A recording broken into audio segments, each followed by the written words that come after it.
Hi everyone, Mike here. It's time for another tutorial. This time it's the Witcher RPG from our Talsorian Games. It uses the interlock system, which you'll recall from our Cyberpunk 2020 tutorial, so this will go over some of the mechanics from that game. Enjoy! The Witcher RPG uses D10s and D6s for all rolls. The D10 is used for all roll resolution, while the D6s are mostly used for damage. But before we get into that, let's get into the basics. First up, stats. Yeah, there are 9 core stats in this game that determine your character's innate abilities. Let's go down the list. They are intelligence, reflexes, dexterity, body, speed, empathy, craft, will, and luck. Luck is unique as it gives bonuses to dice rolls. 1 point of luck for every point in your stat of luck.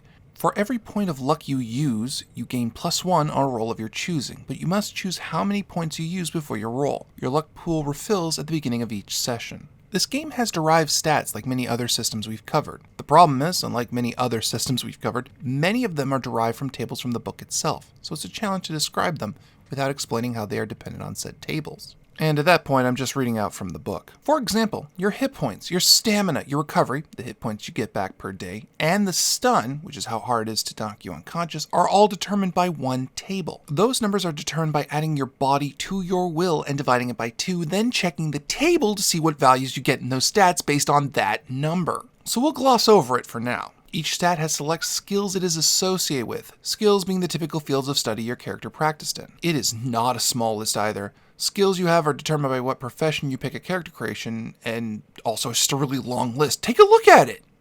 Look at that! To resolve any challenge, you roll 1d10 plus the skill and the relevant stat bonus. You have to roll over the DC to succeed.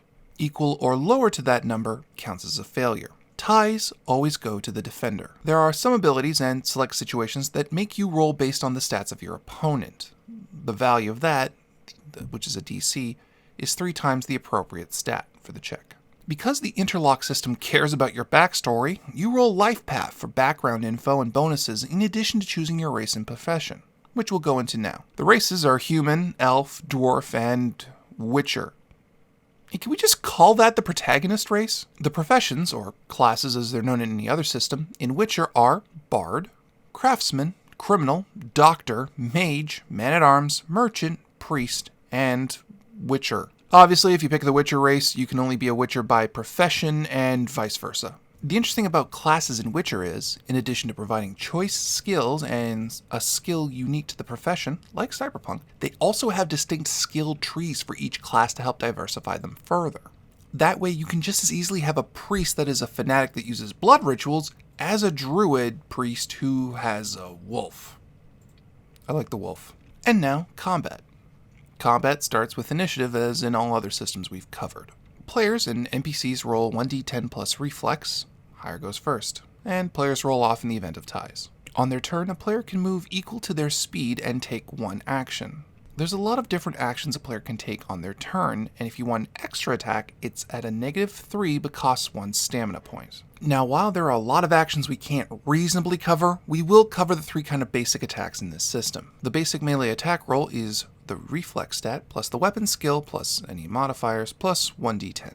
Melee opponents can roll dodge or use shields to block or roll to parry if they so choose. A ranged attack with a bow or what have you involves using your dex stat plus your weapon skill plus your range modifier plus 1d10. To hit a ranged target, the attacker has to hit a ranged target DC based on how far away their opponent is. For magic, it's the will stat plus spellcasting skill plus 1d10. Some spells have their own DC to cast and some can be dodged. It depends on the spell itself. There's a limit to how much magic you can cast before the caster gets hurt based on the vigor stat, which is dependent on the profession you take. Rolling 10 lets you re-roll and add the value. This stacks. This is how you critical in the system, and it has several critical tables, for fun. Meanwhile, rolling 1 means you roll again and subtract that from your base. It also stacks if you keep rolling 1s. There is also a critical table for that. And yes, there's one for magic. You can choose where to hit on the body of an opponent at a penalty before you roll, or let the DM randomly roll after you hit. Each body part has a different amount that they can increase or decrease damage, if they're hit. And now damage. Damage is determined by the damage of the weapon you're wielding. That being said, if you beat defense by 7 or more, there's a handy table telling you how much bonus damage you do, followed by an additional table for added effects.